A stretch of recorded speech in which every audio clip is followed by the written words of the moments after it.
नमस्कार दोस्तों, स्वागत है आपका अपने YouTube चैनल पहाड़ी अड्डा में। तो दोस्तों, आज हम तैयारी के क्रम को फिर से एक कदम आगे लेके चलेंगे। ठीक है, और नया चैप्टर करेंगे दोस्तों, जिसका नाम है एरिया, क्षेत्रफल। यानी कि ये मेंसुरेशन का पार्ट है। ठीक है, क्षेत्र मिति का पार्ट है। तो कुछ बच्चों के मुझे पर्सनल मैसेज भी आए टेलीग्राम में। ठीक है, कुछ बच्चों ने कमेंट भी किए, सर थोड़ा सा मेंसुरेशन भी करा दो, क्या यहाँ से भी क्वेश्चन आएंगे? तो दोस्तों, क्वेश्चन आने के चांसेस तो हैं, क्योंकि ये भी सिलेबस का पार्ट है। ठीक है, ये ऐसा पार्ट है जो कभी कभी अर्थमेटिक के अंदर ये आ जाता है। ठीक है, अर्थमेटिक आएगी कहते हैं और इस वाले पार्ट को घुसा देते हैं। ठीक है, वैसे ये आपका मेंसुरेशन क्षेत्र मिति का पार्ट है।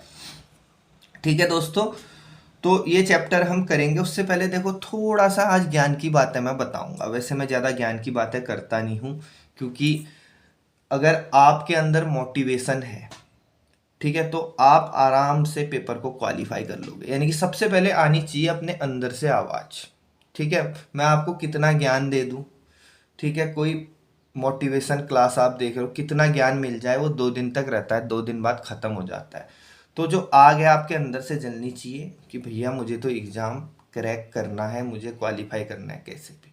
अब देखो, तैयारी तो जिस भाई की जितनी हो गई होगी वो सफिशियंट है, क्योंकि अब नई चीज़ें पढ़ोगे तो कन्फ्यूजन काफ़ी हो जाएगा, क्योंकि केवल 2 दिन आपके परीक्षा में रह गए हैं। 17/12/2023 संडे के दिन, ठीक है, आपका प्री एग्ज़ाम होना है दोस्तों। ठीक है, और थोड़ा सा इस प्री एग्ज़ाम के बारे में डिस्कस कर लूँ।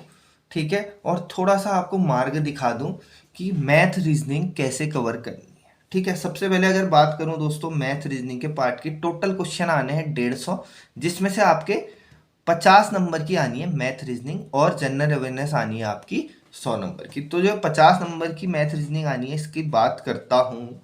तो देखो, ये तो कहीं भी फिक्स नहीं है कि कितने क्वेश्चन मैथ से आएंगे और कितने क्वेश्चन आपके रीजनिंग से आएंगे, ऐसा कहीं भी मेंशन नहीं है। लेकिन ठीक है, उत्तराखंड में ज़्यादा टफ चीज़ें पूछी नहीं जाती मैथ रीजनिंग से। ठीक है, और मुझे लगता है कि ज़्यादा पार्ट जो आएगा वो रीजनिंग का आएगा। यानी कि 60% प्लस जो पार्ट है वो आपका रीजनिंग से आएगा, प्लस बचा हुआ 40% जो, ठीक है, मैथ रीजनिंग का हिस्सा है, उसमें आपकी मैथ आएगी। ठीक हो गया। ठीक है, तो ज़्यादा टफ आएगी नहीं। ठीक है, और जो भाई लोग मुझसे लगातार जुड़े हुए थे उनको काफ़ी बेनिफिट मिलेगा, क्योंकि मैं 51 क्लासेज आपको प्रोवाइड कर चुका हूँ मैथ रीजनिंग की। ठीक है, जिसमें आज हम मैथ का अंतिम चैप्टर आपका करने जा रहे हैं, जो हमारा सिलेबस का पार्ट था। ठीक है, क्षेत्रफल। और रीजनिंग भी मैंने लगभग लगभग आपको 90% करवा दी है। ठीक है, उसमें बस कुछ रह गया था पार्ट, जैसे पेपर कटिंग, पेपर फोल्डिंग, समरूपता, नॉन वर्बल का पार्ट रह गया था, वर्बल तो कंप्लीट हो गई थी। ठीक है, तो जो मेरे चैनल से नहीं जुड़े थे और अब जुड़े हैं, तो भाइयों एक चीज़ बोलूँगा, अब तो आप लोग कवर कर नहीं पाओगे, क्योंकि वीडियोज बहुत ज़्यादा हैं, लंबी लंबी वीडियोज हैं कॉन्सेप्ट के साथ। हाँ, अगर आप लोग जुड़े ही हो तो मैंने एक वो बना रखा है रीजनिंग का कोर्स, केवल रीजनिंग ही रीजनिंग देख लो, 12 से 15 वीडियोज होंगी, तो आपको बेनिफिट मिल जाएगा। ठीक है, चलो कोई बात नहीं, अब रिवीजन का टाइम तो रहा नहीं, अब थोड़ी परीक्षा में बात करते हैं कि जब आप परीक्षा में बैठोगे, ठीक है, तो मैथ रीजनिंग देखो, कई लोग क्या होते हैं ना, घर में फटाफट से बना रहे होते हैं, बिल्कुल कॉन्फिडेंस के साथ उनके घर में, ठीक है, ठीक है, एकदम से आंसर आ रहे होते हैं उनके, और बिल्कुल कॉन्फिडेंस के साथ, और वहाँ जब वो बैठते हैं परीक्षा में, तो उनका मैथ रीजनिंग के पार्ट में क्वेश्चंस गलत हो रहे होते हैं जल्दीबाजी के चक्कर में। सबसे पहले देखो, पहले आप जीएस का पार्ट करो या मैथ रीजनिंग का पार्ट करो, कम से कम 1 घंटा आपने मैथ और रीजनिंग के लिए रख देना है। ठीक है, 1 घंटा सफिशियंट टाइम है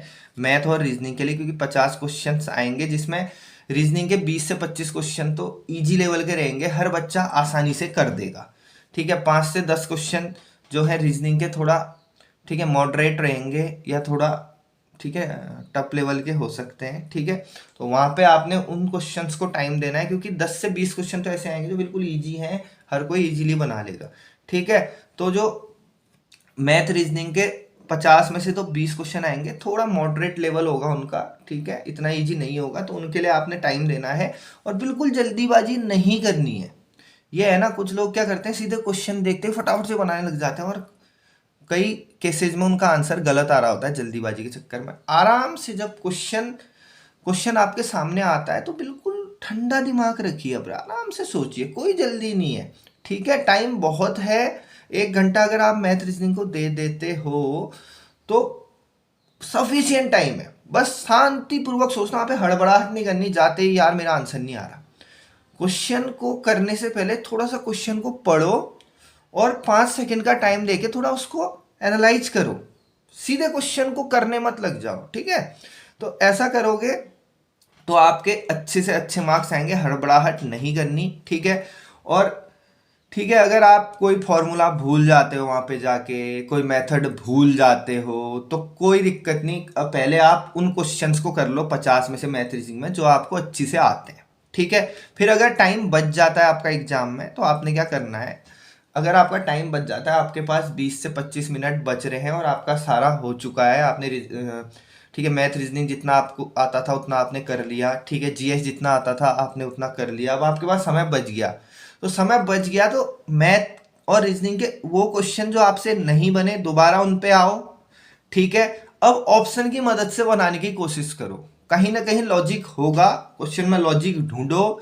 क्योंकि मैं कह रहा हूं मैथ के अगर 20 क्वेश्चन आ रहे हैं तो 10 तो आपके आसानी से ऑप्शन से बन जाएंगे। अगर आपको नहीं आ रहे, समझ में नहीं आ रही, मेथड फॉर्मूला भूल गए, ऑप्शन से एक एक करके क्वेश्चन को फॉलो करना शुरू करो। तो कई बार क्या होता है ऑप्शन से आपका आंसर आ जाता है, ठीक है। ऑप्शन एक एक करके क्वेश्चन की लैंग्वेज में पुट करो, आपका आंसर आ जाएगा, ठीक है। बस प्रेशर नहीं लेना है वहां पे जाके, सीधे हड़बड़ाहट में क्वेश्चन बनाना शुरू नहीं कर देना है, ठीक है। क्वेश्चन को ढंग से पढ़ना है। सबसे पहले होता है क्वेश्चन की लैंग्वेज को ढंग से पढ़ना। हम क्या करते हैं, क्वेश्चन को जल्दीबाजियां पढ़ते हैं, हमारा आंसर गलत आ रहा होता है। क्वेश्चन को बिल्कुल ध्यान पूर्वक पढ़ना है। 5 मिनट, ठीक है, आराम से टाइम लो, ठीक है। 5 से 10 सेकंड का टाइम लो। उसके बाद क्वेश्चन को पढ़ने के बाद थोड़े ठंडे दिमाग से सोचो, एकदम से घुस मत जाओ, लग मत जाओ, ठीक है। स्मार्ट वर्क करना है एकदम से, ठीक है। कई बच्चे क्या करते हैं प्रैक्टिस सेट में अच्छे अच्छे बना रहे होते हैं, ठीक है, मैथ रीजनिंग में 50 में से 40, 50 में से 30, लेकिन वहां पे जाके, ठीक है, घबरा जाते हैं जब एक दो आंसर गलत आ रहे होते हैं। मैथ में होता ही है कि 2-4 आंसर गलत आए, फिर जो इजी होता है वो भी गलत आने लगता है, ठीक है। तो हड़बड़ाहट नहीं करनी, ठंडे दिमाग से सोचना है, ठीक है। उत्तराखंड की परीक्षाओं में बहुत समय होता है, तो कोई आपको यहाँ एसएससी बैंकिंग की तरह धकाधक नहीं करना, ठीक है। वहाँ तो टाइम, ठीक है, बिल्कुल फिक्स रहता है। यहाँ पे टाइम आपके पास बहुत है, ठीक है। तो जो क्वेश्चन मैथ रीजनिंग के नहीं आएंगे उनको लास्ट के लिए छोड़ देना और ऑप्शन से कोशिश करना, क्या पता ऑप्शन से बन जाए, ट्राई करना, ठीक है। तो चलिए दोस्तों, मतलब ठीक है, अच्छी से करके आना, ठीक है। मेरा पूरा सपोर्ट आपके साथ है, ठीक है। मेरा गुड लक आप लोगों के साथ है, ठीक है। आराम से ठंडे दिमाग से परीक्षा में बैठना, ठंडे दिमाग से करके आना, ठीक है। जो परिणाम होना है, जितना आपने पढ़ लिया और जितना पढ़ लिया उसी अकॉर्डिंग आप उतना ही कर पाओगे। तो खाली फालतू का प्रेशर लेने का कोई फायदा नहीं है, ठीक है दोस्तों। तो चलो, ठीक है। तो आराम से परीक्षा में काम करके आना, घबराना मत, ठीक है, हम आपके साथ हैं। चलिए, ठीक है, ये चैप्टर थोड़ा सा आपको रूबरू करा देता हूँ, फॉर्मूले वगैरह समझा देता हूँ, ठीक है, क्योंकि ज़्यादा डीप जाने का समय नहीं है। तो चलिए दोस्तों, एरिया क्षेत्रफल के कुछ कॉन्सेप्ट समझते हैं। क्षेत्रफल, एरिया की बात करेंगे आज। क्षेत्रफल एरिया, ठीक है, एरिया एरिया की बात करेंगे, ठीक है। एरिया यानी कि एरिया किसी भी तरीके से कवर हो सकता है। सबसे पहले नॉर्मल एरिया की बात करता हूँ, किसी भी तरीके से कवर हो सकता है। जैसे आयत, ठीक है, आयत के रूप में कोई एरिया कवर हो सकता है। जैसे आपकी जमीन है, आयताकार जमीन का टुकड़ा खरीदा है आपने, ठीक है, तो आयत के रूप में आप जमीन खरीद सकते हो, ठीक है। इसीलिए तो ये चैप्टर पढ़ना जरूरी है कि व्यवहारिक रूप से जैसे जमीन खरीदनी आयत के रूप में, जैसे आप कहते हो भैया मेरी देहरादून में ज़मीन है, हल्द्वानी में ज़मीन है, या मान लो पिथौरागढ़ में ज़मीन है। आपने कहा मेरी ज़मीन का फ्रंट 20 है, ठीक है, और उसकी जो लंबाई है वो कितनी है, 40 है। 20x40 का प्लॉट है मेरा, तो वो क्या हो गया, आयत हो गया, ठीक है। अब कोई कहेगा यार मेरा 40x40 का है। 40x40 का मतलब क्या है, वो वर्ग है, यानी कि उसका फ्रंट भी 40 है, बैक भी 40 है, ठीक है, वर्ग है। तो एरिया मतलब किसी भी तरीके से जो क्षेत्र घेरा जाएगा वो एरिया कहा जाएगा, ठीक है। जैसे आयत के रूप में एरिया कवर हो गया, वर्ग के रूप में एरिया कवर हो गया, ठीक है, वृत्त के रूप में एरिया कवर हो गया। अब एक क्रिकेट ग्राउंड खरीद लिया किसी ने, तो वृत्ताकार खरीद लिया, ठीक है, तो वृत्त के रूप में कवर हो सकता है ना। ट्राइंगल के रूप में कवर हो सकता है, त्रिभुजाकार टुकड़ा भी हो सकता है जमीन का, त्रिभुज के रूप में कोई चीज कवर हो सकती है। ठीक है, तो एरिया ठीक है अलग अलग जो है पैरामीटर में कवर होगा। ठीक है, तो सबसे पहले देखो एरिया में हम पढ़ते हैं पहला चीज, क्योंकि देखो ज्यादा ज्यादा टाइम है नहीं तो सीधे समझते हैं। और फॉर्मूले इसमें मेन है, देखो क्वेश्चन में ज्यादा कराऊंगा नहीं क्योंकि यहाँ पे फॉर्मूलों का ही सारा खेल है। तो अगर आप फॉर्मूले थोड़े बहुत याद करके जाते हैं तो इतना टफ क्वेश्चन यहाँ से आएगा नहीं। तो अगर आपको फॉर्मूले कुछ बहुत याद हो गए तो आप क्वेश्चन कर लेंगे एग्जाम में। ठीक है, तो सबसे पहले समझते हैं दोस्तों आयत को। आयत क्या होता है? ठीक है, एक ऐसा चतुर्भुज होता है, ठीक है, चतुर्भुज चार भुजाओं वाला एक ऐसा चतुर्भुज होता है जिसके आमने सामने की भुजाएं क्या होती हैं? बराबर होती हैं। मतलब ये भुजा इस भुजा के बराबर होगी और ये भुजा इस भुजा के बराबर होगी, यानी कि आमने और सामने वाली भुजाएं क्या होंगी? बराबर होंगी। ठीक है, अगर इसको बोलता हूं लंबाई l है तो ये भी l होगी। ठीक है, इसको बोलता हूं चौड़ाई b है, ब्रेथ, ठीक है, तो ये भी b होगी। ठीक है, अगर चौड़ाई b है तो ये भी क्या होगी? b होगी। ठीक है, यानी कि लंबाई लंबाई के बराबर होगी, चौड़ाई चौड़ाई के बराबर होगी, यानी कि आमने सामने की भुजाएं बराबर होंगी। आकृति किसी भी प्रकार की हो सकती है। ठीक है, आमने सामने की भुजाएं बराबर होंगी, यानी इसके सामने की भुजा ये बराबर होगी, इसके सामने की भुजा ये बराबर होगी। ये आपने याद रखना है, आयत की आमने सामने की भुजाएं बराबर होती हैं। और प्रत्येक जो कोने पे कोण बनता है वो 90 डिग्री बनता है। ठीक है, प्रत्येक कोण जो होगा इसका 90 डिग्री होगा और आमने सामने की भुजाएं बराबर होंगी। अब आपने दूसरा पॉइंट, सबसे पहले आयत की बात करें। आयत का क्षेत्रफल का फॉर्मूला आपको याद होना चाहिए दोस्तों। अगर आपने आयत का क्षेत्रफल का फॉर्मूला निकालना है, देखो अपने घर का ही क्षेत्रफल निकाल लेना ना, अपने घर की लंबाई और चौड़ाई देख लेना कितनी है, अपने घर का क्षेत्रफल निकाल लेना और पता चल जाएगा आपको कि मेरा घर का क्षेत्रफल कितना है, कितने एरिया में मेरा घर बना है। ठीक है, तो क्षेत्रफल एरिया का जो फॉर्मूला होता है लंबाई गुणा चौड़ाई। ठीक है, एरिया इक्वल टू होता है लेंथ इनटू ब्रेथ। ठीक है, लंबाई गुणा चौड़ाई, तो ये आपने याद रखना है। लंबाई और चौड़ाई को गुणा कर दोगे आप तो आपका एरिया निकल जाएगा, आयत का क्षेत्रफल निकल जाएगा। ये आपको याद रखना है। ठीक है, नोट कर लो। ठीक है, दूसरा आपने याद रखना है आयत का परिमाप।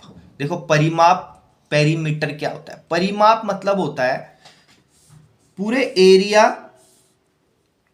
में जो भी आपकी बाउंड्री है उस बाउंड्री की कुल लंबाई को क्या कहा जाता है? परिमाप कहा जाता है। जो आपकी बाउंड्री है उस बाउंड्री की टोटल लंबाई को जब जोड़ देते हैं, सारी लंबाई चारों तरफ से, तो वो क्या कहलाता है? आपका पेरीमीटर।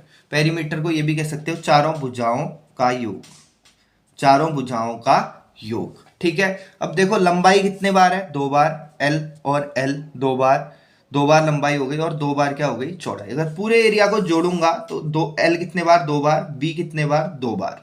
ठीक है, पूरे साइड की, ठीक है, भुजाओं को जोड़ दूंगा तो चारों भुजाओं का योग क्या कहलाता है? आपका परिमाप। तो चारों भुजाओं को जोड़ दूंगा, l plus l 2l, b plus b 2b, तो 2 इंटू ये हो जाता है l प्लस b, 2 इंटू हो जाता है क्या? l plus b। ठीक है दोस्तों, चलिए अब कभी कभी पूछ देता है विकर्ण के बारे में। विकर्ण, ये विकर्ण क्या कहते हैं? एक कोने से, ठीक है, दूसरे कोने तक, ठीक है, जब एक, ठीक है, लाइन खींची जाती है, ठीक है, एक कोने से दूसरे कोने तक, ठीक है, सबसे बड़ी लाइन, सबसे बड़ी लाइन, वैसे तो यहां से यहां भी खींच सकता हूं लेकिन ये जो होती है ना, सबसे बड़ी लाइन खींची जाती है, इसे क्या कहा जाता है? विकर्ण। इसे क्या कहा जाता है? विकर्ण। यानी कि एक तिरछी लाइन खींची जाएगी एक बिंदु से दूसरे बिंदु तक, वो क्या कहलाएगा? आपका विकर्ण। ये आपका क्या कहलाता है? विकर्ण कहलाता है, आयत का विकर्ण। अब देखो आयत का विकर्ण निकालना है, 90 डिग्री का कोण है, तो ठीक है, विकर्ण निकालने के लिए अगर यहाँ पे 90 डिग्री का कोण है तो विकर्ण बराबर हो जाता है, ठीक है, अन्य शेष जो उसके, ठीक है, उसके अगल बगल भुजाएं हैं, विकर्ण के अगल बगल जो भुजाएं हैं, ठीक है, ठीक है, उनके वर्गों का योग। यानी विकर्ण का वर्ग बराबर हो जाता है इसके वर्ग का प्लस इसके वर्ग का योग। तो विकर्ण का वर्ग ये था, वर्ग उधर जाके अंडर बन जाता है, तो ये हो जाता है l square plus b square, यानी कि under root square root l square plus b square. यानी कि अगर आपको विकर्ण निकालना है तो आपको, ठीक है, अंडर रूट के अंदर यानी कि स्क्वायर रूट के अंदर लंबाई का वर्ग प्लस चौड़ाई का वर्ग। ये विकर्ण अगर आपसे पूछता है तो आपने विकर्ण का फॉर्मूला भी याद रखना है, ठीक है, under root L square plus B square. अब बात करते हैं वर्ग की, अब बात करते हैं वर्ग की। ठीक है, सबसे पहले बात करता हूं दोस्तों वर्ग की। ठीक है, एक ऐसा चतुर्भुज, ठीक है, चार भुजाओं वाला, एक ऐसा चतुर्भुज चार भुजाओं वाला जिसकी चारों साइड्स यानी कि चारों भुजाएं, जिसकी चारों भुजाएं बराबर होती हैं, क्या कहलाता है? वर्ग कहलाता है। यानी कि एक ऐसा चतुर्भुज जिसकी चारों भुजाएं क्या होंगी दोस्तों? बराबर होंगी, क्या कहलाएगा? वर्ग। ठीक है, अगर इस भुजा को ए मानता हूं तो ये भी ए होगी, ये भी ए होगी, ये भी ए होगी। यानी कि एक ऐसा चतुर्भुज जिसके चारों भुजाएं यानी कि चारों साइड्स क्या होंगी? इक्वल होंगी, तो वो क्या कहलाता है? आपका वर्ग। ठीक है, ठीक है, ये आप समझ गए। वर्ग का क्षेत्रफल, और चारों कोण भी 90 डिग्री होते हैं। वर्ग का क्षेत्रफल, वर्ग का क्षेत्रफल, एरिया ऑफ स्क्वायर। ठीक है, इसे स्क्वायर बोल देंगे आपका, इसे रेक्टेंगल।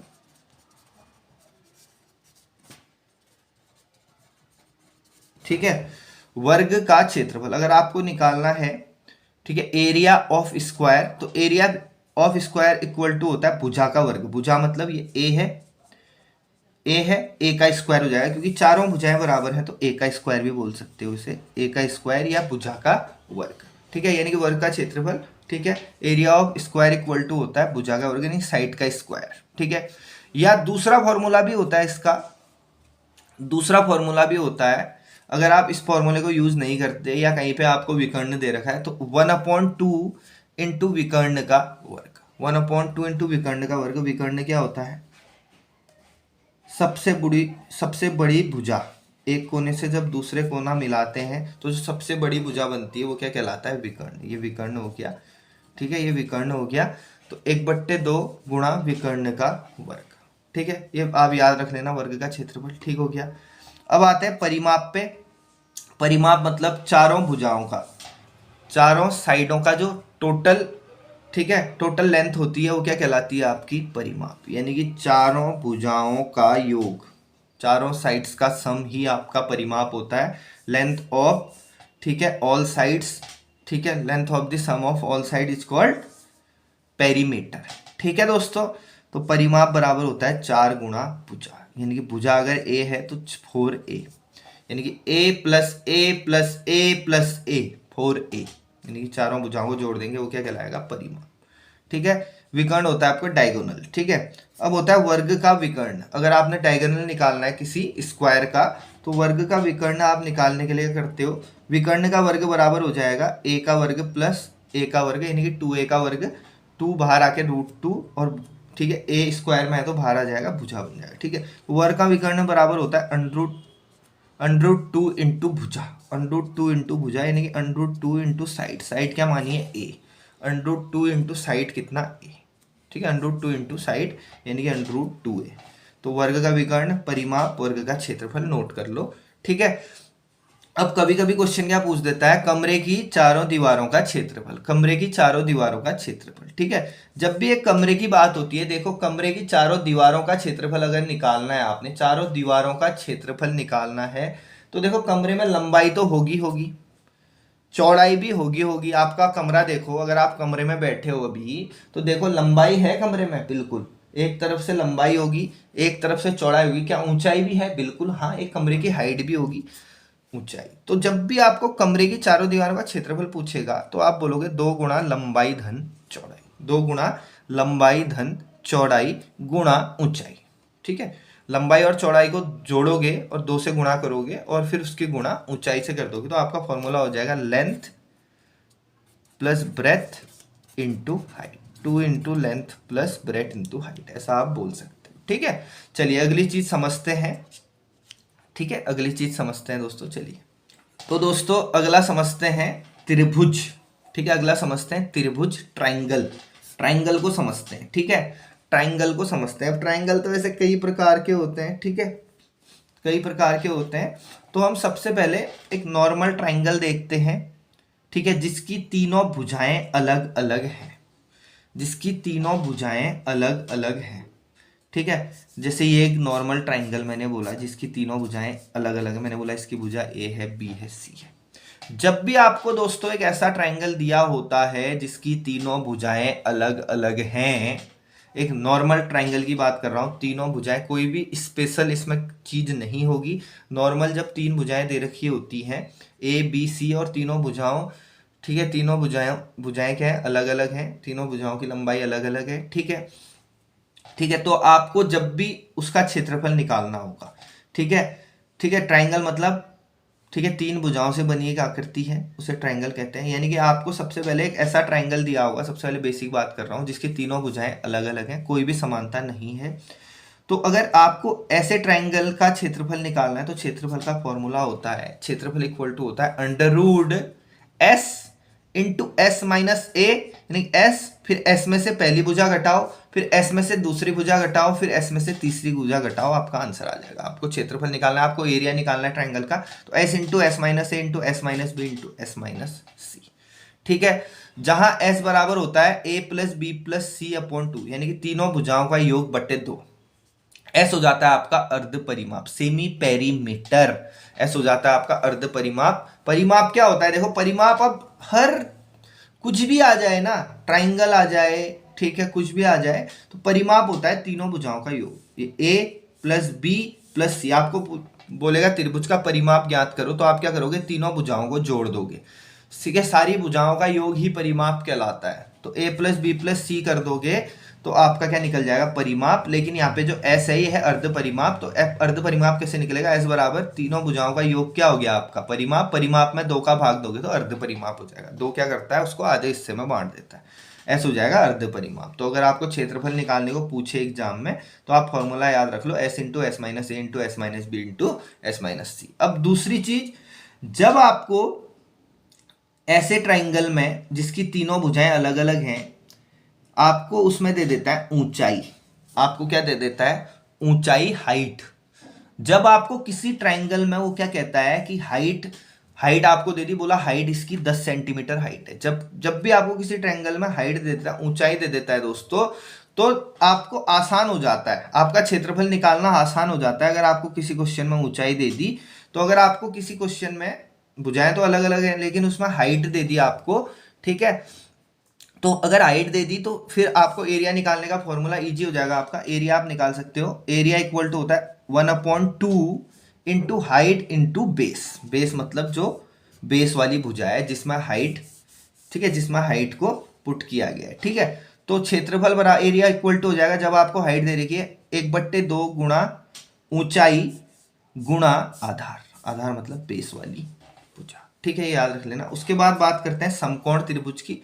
समकोण त्रिभुज राइट एंगल ट्राइंगल, ठीक है, समकोण त्रिभुज राइट एंगल ट्राइंगल, यानी कि एक ऐसा त्रिभुज दे रखा है, ठीक है, जिसका एक कोण 90 डिग्री है, जिसका एक कोण 90 डिग्री है, ठीक है। तो समकोण त्रिभुज अगर आपको दिया है तो समकोण त्रिभुज का क्षेत्रफल, ठीक है, राइट एंगल ट्राइंगल का अगर आपको एरिया निकालना है तो बहुत आसान होता है एरिया निकालने का फॉर्मूला, 1/2 गुणा आधार गुणा ऊंचाई, यानी कि base into height, 1/2 into base into height, 1/2 into base into height. ये किसमें, जब दिया होगा समकोण त्रिभुज राइट एंगल ट्राइंगल, ठीक है। चलो अगला है समबाहु त्रिभुज। अगर इसका पेरीमीटर निकालने को बोलूं तो तीनों साइड का सम कर दोगे तो आपका पेरीमीटर निकल जाएगा। समबाहु त्रिभुज, समबाहु त्रिभुज मतलब एक ऐसा त्रिभुज, एक ऐसा ट्राइंगल जिसकी तीनों साइड इक्वल होंगी, जिसकी तीनों भुजाएं बराबर होंगी। एक ऐसा त्रिभुज, जैसे वहां क्या था, वर्ग था, चारों भुजाएं बराबर थी। यहाँ अगर त्रिभुज की बात करूं, समबाहु त्रिभुज है, ठीक है, जिसकी तीनों भुजाएं क्या है, बराबर, यानी इक्विलेटरल ट्राइंगल, तीनों भुजाएं बराबर होंगी, तो वो क्या कहलाएगा, आपका समबाहु त्रिभुज, ठीक है। अब समबाहु त्रिभुज का आपसे क्षेत्रफल निकालने को बोलेगा, तो समबाहु त्रिभुज का क्षेत्रफल निकालने का फॉर्मूला आपको याद करना पड़ेगा, बहुत इंपॉर्टेंट है, यहाँ से क्वेश्चन आता है। तो समबाहु त्रिभुज का जो क्षेत्रफल होता है उसका फॉर्मूला होता है √3/4 इंटू ए स्क्वायर। अगर आपसे क्वेश्चन में पूछता है समबाहु त्रिभुज का क्षेत्रफल ज्ञात करो, तो आप क्या कहोगे, √3/4 इंटू साइड का स्क्वायर इंटू भुजा का स्क्वायर, भुजा ए है तो ए का स्क्वायर, ठीक है। अगर आपसे पेरीमीटर पूछता है इन तीनों के, तो पेरीमीटर हो जाएगा तीनों भुजाओं का योग, तीनों भुजाओं का योग पेरीमीटर पूछता है, तो तीनों भुजाओं का योग ही पेरीमीटर होता है, ठीक है। चलिए अब समझते हैं सर्कल को, वृत्त को। चलिए तो दोस्तों अब बात करते हैं वृत्त की, ठीक है। ठीक है। अगर वृत्त की बात करें, ठीक है, ये एक वृत्ताकार आकृति हो गई, ठीक है। एक बिंदु से जब हम एक वृत्ताकार आकृति बनाते हैं तो इस बिंदु से अगर ये आकृति बनाई वृत्ताकार तो ये इसका क्या कहलाएगा, मध्य बिंदु। वृत्त का क्या कहलाएगा, मध्य बिंदु, ठीक है। अब देखो, जब मध्य बिंदु से वृत्त के, ठीक है, सेंटर पॉइंट से मध्य बिंदु से उसके सरकमफेरेंस, इसको कहते हैं, ये जो बाहर वाली बाउंड्री होती है इसे कहते हैं सरकमफेरेंस। सरकमफेरेंस परिधि, बाहर वाले को कहते हैं परिधि। तो वृत्त के केंद्र से परिधि तक की दूरी को आप कहते हो आर। आर को कहते हैं त्रिज्या, रेडियस, त्रिज्या बोल सकते हो उसे, ठीक है। तो इसको कहते हैं रेडियस, ठीक है। लेकिन जब एक कोने से वृत्त के सरकमफेरेंस से जब सेंटर से होते हुए, ठीक है, दूसरे सरकमफेरेंस को टच करती है कोई लाइन, उसे कहते हैं डायामीटर।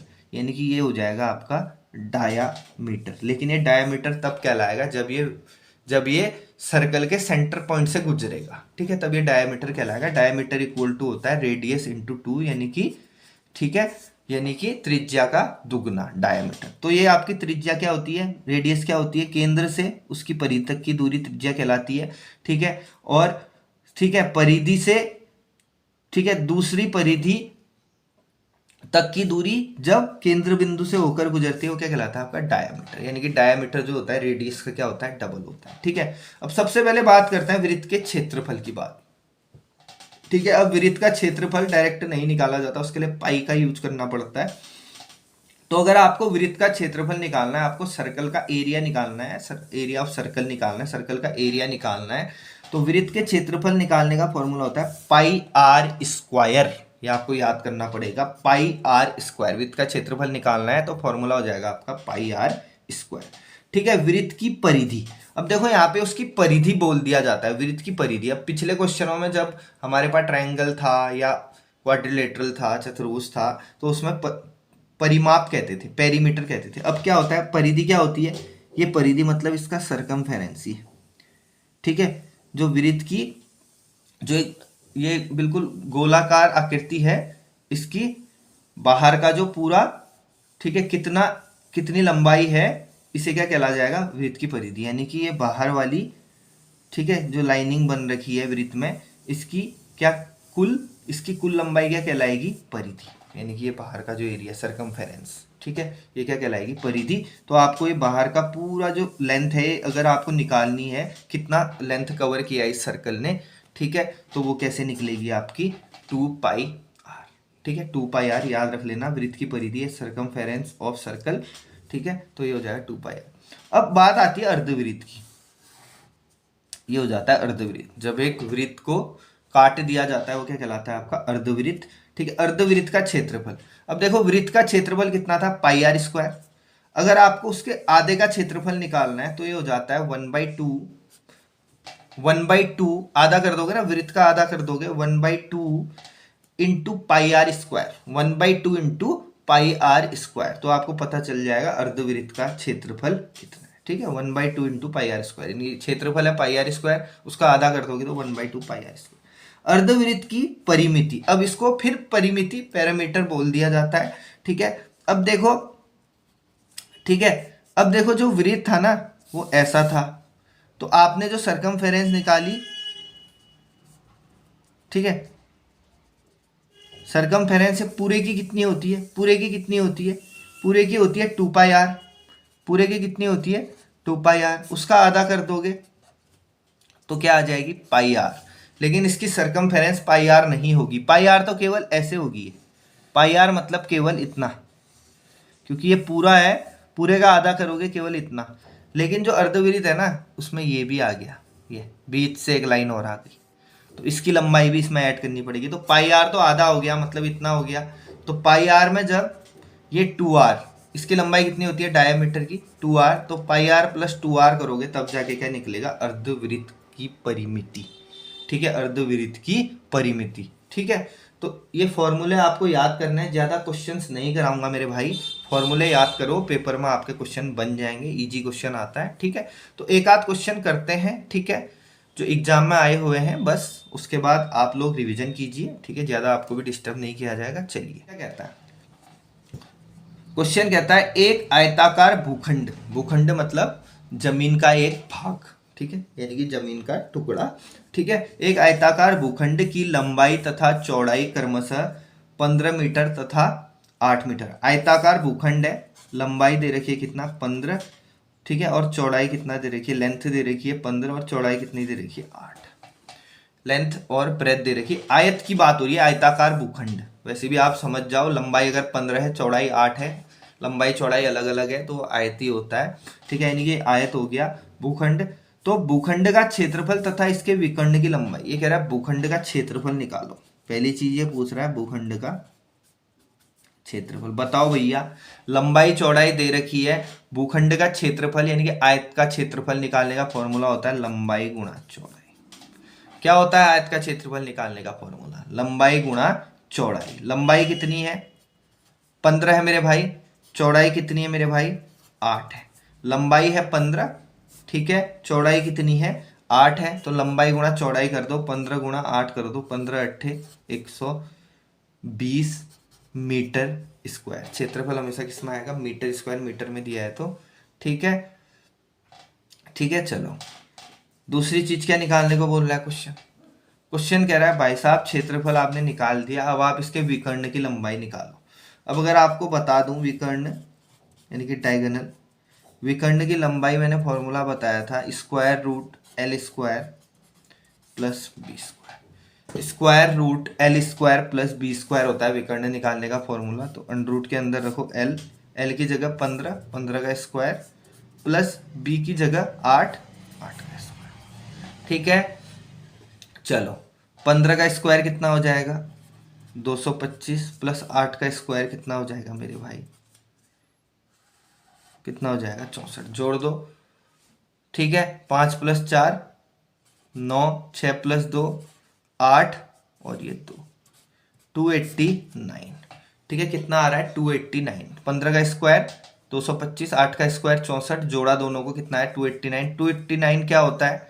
289 को आप बोल सकते हो 17 गुणा 17, ठीक है, 17 गुणा 17, 17 गुणा 17 को क्या बोलते हैं 289, ठीक है। तो 289 17 गुणा 17 होता है, यानी कि अंडरूट के अंदर 17 गुणा 17 पेयर बन रहा है तो 17 बाहर आ जाएगा, ठीक है। तो 17 मीटर क्या हो जाएगा विकर्ण, यानी कि विकर्ण की लंबाई कितनी हो जाएगी 17 मीटर। कभी कभी क्वेश्चन पूछ देता है आयत के अंदर सबसे बड़ी भुजा की लंबाई याद करो, तो सबसे बड़ी जो भुजा बनेगी वो विकर्णी होगी कितना 17 मीटर। सबसे लंबी जो होती है उसके अंदर सबसे लंबाई की, ठीक है, लंबाई की इसको भुजा बना सकते हैं। सबसे लंबाई विकर्ण को, सबसे लंबी इसकी जो होती है सबसे बड़ी लेंथ होती है, इसे क्या कहते हैं विकर्ण कहते हैं, ठीक है। चलिए अगला क्वेश्चन, ठीक है दोस्तों, चलिए अगला क्वेश्चन देखते हैं। अगला क्वेश्चन देखो पीसीएस 2022 में आया हुआ है। अगला क्वेश्चन आपका पीसीएस 2022 में आया, वो कह रहा है 36 सेंटीमीटर परिमाप की कितनी आयतें खींची जा सकती है। वो कह रहा है 36 सेंटीमीटर परिमाप दे रखा है, हमें दे रखा है परिमाप, हमें दे रखा है परिमाप। परिमाप कितना दे रखा है दोस्तों 36, कितना 36 मीटर, 36 सेंटीमीटर। परिमाप का क्यों बोलते हैं? 2 गुणा लंबाई प्लस चौड़ाई, 2 गुणा लंबाई प्लस चौड़ाई। परिमाप का फॉर्मूला होता है 2 गुणा लंबाई प्लस चौड़ाई। पेरीमीटर दे रखा है 36, 2 गुणा लंबाई प्लस चौड़ाई बराबर 36। 2 से इसको काट देना, ठीक है, 2 एकम 2, 2 अट्ठे 16, कितना आ रहा है 18, कितना आ रहा है मेरे भाई 18। यानी कि लंबाई प्लस चौड़ाई दोनों की कुल मिला के कितनी होनी चाहिए 18 होनी चाहिए। कितनी होनी चाहिए 18। वो कह रहा है कितनी आयतें खींची जा सकती हैं, ठीक है। लंबाई प्लस चौड़ाई कितनी होनी चाहिए 18, यानी कि लंबाई प्लस चौड़ाई का योग 18 होना चाहिए, ठीक है। तो हम अब यहाँ पे हमने देखो ये थोड़ा लॉजिकल क्वेश्चन हो गया। सबसे पहले अगर लंबाई और चौड़ाई 18 होनी चाहिए, ठीक है, ठीक है, लंबाई और चौड़ाई 18 होनी चाहिए, ठीक हो गया। अगर लंबाई 1 है, ठीक है, चौड़ाई 17 है, तब क्या बनेगा, ठीक है, आयत बनेगा, ठीक है। 17 और 1 18, फिर 2 है यहाँ 16 है तब भी आयत बनेगा, ठीक है। 3 है यहाँ 15 है तब भी बनेगा, 4 है, यहाँ 14 है तब भी बनेगा, 5 है, यहाँ 13 है तब भी बनेगा, 6 है, ठीक है, 6 है, 12 है तब भी बनेगा, 7 है, ठीक है, 11 है तब भी बनेगा, ठीक है, 8 है, ठीक है, 8 के साथ क्या बनेगा, 8 है, 8 और 10 है तब भी बनेगा, ठीक है, 10 हो गया, ठीक है, 9 है, फिर 9 प्लस 9 18, ठीक है, 9 और 9 18, ठीक है। अब देखो फिर 10, ठीक है, 10 10 के साथ क्या आएगा, 8। अब देखो ये 10 के साथ 8 वाला आ चुका है एक बार, ये 10 यहाँ था, 8 यहाँ था, ठीक है, ये आ चुका है, तो ये रिपीट हो रहा है, इसको नहीं लेंगे, ठीक है। फिर क्या आएगा, 11 7, ये भी आ चुका है, देखो लंबाई चौड़ाई कुछ भी हो, या लंबाई 7 हो या चौड़ाई 11 हो, बात एक ही है, तो ये रिपीट होने लग गया, यहाँ से क्या होने लग गया आपका, रिपीट। तो यहाँ तक कितने बन रहे हैं देखता हूँ, देखो 1 2 3 4 5 6 7 8 9। अब देखो कितने बन रहे हैं, आयतें खींची जा सकती है, ठीक है। अब देखो अगर इसकी बात करूं, अगर आयतें खींची जा सकती हैं, अगर देखो क्वेश्चन में थोड़ा कंफ्यूजन ये है, ठीक है, कि आयतें खींची जा सकती है, अगर वो आयतों के अंदर आयतों के अंदर वर्ग भी मान रहा है, आयत के अंदर क्या मान रहा है, वर्ग को भी इंक्लूड कर रहा है, तो इसका आंसर कितना हो जाएगा, 9। अगर आयत के अंदर वर्ग को भी इंक्लूड कर रहा है तो इसका आंसर कितना हो जाएगा, 9, ठीक है, क्योंकि वर्ग की भी आमने सामने की भुजाएं क्या होती हैं, बराबर होती हैं, तो इसका आंसर हो जाएगा 9। अगर आयत में वर्ग को भी इंक्लूड करेगा तो इसका आंसर हो जाएगा 9, क्योंकि क्या होगा, वर्ग की भी आमने सामने की भुजाएं क्या होती हैं, बराबर होती हैं। लेकिन अगर केवल आयतों की बात करें, ठीक है, अगर, ठीक है, केवल आयतों की बात करें, ठीक है, अगर आयत के अंदर ये वर्ग को भी शामिल करके लेगा तो हमारा आंसर कितना हो जाएगा, 9। लेकिन अगर ये केवल आयतों की बात करें, क्योंकि ये देखो ये बन रहा है 9 और 9, तो जब, ठीक है, दोनों भुजाएं बराबर है, लंबाई और चौड़ाई, तो इसका मतलब ये तो वर्ग हो गया, जब सारी भुजाएं बराबर है तो ये क्या हो गया, वर्ग हो गया, क्योंकि एल और बी 9 है, लंबाई 9 है, तो लंबाई 2 बार होती है आयत में, चौड़ाई भी 2 बार होती है, तो ये तो वर्ग हो गया। और अगर केवल आयत की बात करें, केवल आयत की बात करें तो ये वाला भी नहीं लेंगे, क्योंकि ये 9 और 9 दोनों भुजाएं बराबर है, तो वर्ग बन जाएगा, तो तब हमारा आंसर कितना होगा, 8। थोड़ा कन्फ्यूजन है इसमें, ठीक है, तब इसका आंसर कितना होगा, 8, ठीक है। तो चलिए दोस्तों, ठीक है, समझ में आ गया होगा आपको, ठीक है। चलिए अगला क्वेश्चन करते हैं। अब क्वेश्चन कहता है, संलग्न चित्र में यदि वृत्त सी का क्षेत्रफल 9 पाई है तो वर्ग पी क्यू आर एस का क्षेत्रफल क्या होगा, ठीक है। संलग्न चित्र में यदि वृत्त सी का क्षेत्रफल 9 पाई है तो वर्ग पी क्यू आर एस का क्षेत्रफल क्या होगा। वो कह रहा है वृत्त, ये वृत्त है, ये सी जो है ये वृत्त है, और इस वृत्त का क्षेत्रफल दे रखा है कितना, 9 पाई। इस वृत्त का क्षेत्रफल कितना दे रखा है दोस्तों, 9 पाई, ठीक है, वृत्त का क्षेत्रफल,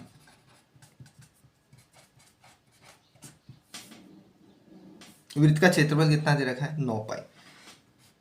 वृत्त के क्षेत्रफल के नीचे वृत्त के क्षेत्रफल का फॉर्मूला लिख दो मेरे भाई। वृत्त के क्षेत्रफल का फॉर्मूला क्या होता है, पाई आर स्क्वायर। क्या होता है दोस्तों वृत्त के क्षेत्रफल का फॉर्मूला, पाई आर स्क्वायर। और पाई आर स्क्वायर बराबर कितना दे रखा है, 9 पाई, यानी कि वृत्त का क्षेत्रफल इक्वल टू 9 पाई है, और पाई आर स्क्वायर इक्वल टू कितना दे रखा है, 9 पाई, ठीक है, 9 पाई, ठीक है।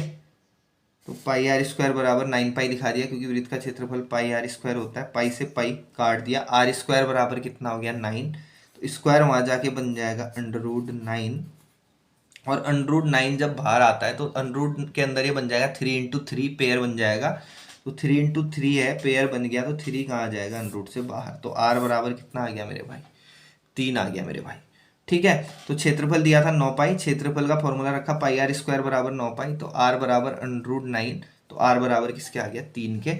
इसका मतलब ये आर क्या होती है, वृत्त की त्रिज्या। और त्रिज्या को क्या कहते हैं, ठीक है, केंद्र बिंदु से उसकी परिधि तक, सरकमफेरेंस तक की डिस्टेंस क्या कहलाती है, त्रिज्या कितनी, 3। अगर ये यहाँ से यहाँ तक 3 है तो इस केंद्र बिंदु से यहाँ तक की दूरी भी कितनी होगी, 3 होगी, क्योंकि कहीं से भी ले लो आप, यहाँ से यहाँ ले लो, यहाँ से यहाँ ले लो, यहाँ से यहाँ ले लो, केंद्र से उसकी परिधि तक की दूरी हमेशा कितनी होगी, 3 होगी, क्योंकि त्रिज्या 3 निकल के आ गई, तो यहाँ से यहाँ तक भी कितना होगा, 3 होगा। ठीक है, अब यहाँ से यहाँ तक 3 है और यहाँ से यहाँ तक 3 है, तो ये पूरा कितना हो गया, 6। अब ये जो है बाहर क्या है, बाहर है वर्ग। ठीक है, अब यहाँ से यहाँ तक अगर ये 3, यहाँ से यहाँ तक ये 3, तो टोटल कितना हो गया, 6। तो अगर ये 6 है तो ये भी तो 6 होगा। अगर ये वर्ग है, वर्ग में इनके बीच के पॉइंट्स को मिलाते हो, ठीक है, मध्य बिंदुओं को मिलाते हो वर्ग के, ठीक है, अगर वो 6 है, 3 + 3 6, तो वर्ग की भुजा भी कितनी होगी, 6। तो हमें पता चल गया यहाँ पे वर्ग की भुजा कितनी है, 6। और हमें वर्ग का क्षेत्रफल निकालना है। हमें पी क्यू आर एस जो वर्ग बन रहा है, पी क्यू आर एस, इसका क्षेत्रफल निकालना है। वर्ग की सारी भुजाएं बराबर होती हैं, अगर एक भुजा 6 है तो सारी भुजाएं 6 होंगी। तो वर्ग का क्षेत्रफल निकालता हूँ। तो वर्ग का क्षेत्रफल निकालने का फॉर्मूला होता है भुजा का स्क्वायर या साइड का स्क्वायर कह सकते हो। भुजा का स्क्वायर, भुजा कितनी है, 6 है, तो 6 का स्क्वायर हो जाएगा। भुजा कितनी निकल के आ गई वर्ग की, 6, तो 6 का स्क्वायर होगा। 6 का स्क्वायर होता है 6 × 6 36, 6 × 6 36। तो हमारा आंसर कितना हो जाएगा दोस्तों, 36 हो जाएगा। वन क्षेत्राधिकारी प्रारंभिक परीक्षा, वन क्षेत्राधिकारी प्रारंभिक परीक्षा में आया हुआ है। ठीक है, तो दोस्तों, ठीक है, मैंने कम क्वेश्चन कराए आज, ठीक है, क्योंकि आप लोगों के पास भी समय नहीं है। बस जो फॉर्मूले मैंने अच्छी से आपको कॉन्सेप्ट के साथ समझाए, उन फॉर्मूलों को याद कर लो और 2-4 फॉर्मूले याद करके जाना। एक क्वेश्चन आएगा तो आप, मुझे पता है, करके ही आओगे, क्योंकि ज़्यादा टफ आएगा नहीं, फॉर्मूला बेस ही आएगा।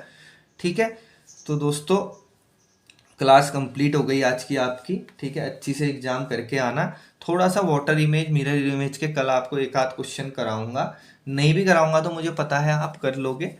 ठीक है, तो अच्छी से तैयारी कीजिए, ठीक है, रिवीजन कीजिए और पेपर में बिल्कुल कॉन्फिडेंस के साथ आपको जाना है, बिल्कुल कॉन्फिडेंस के साथ जाना।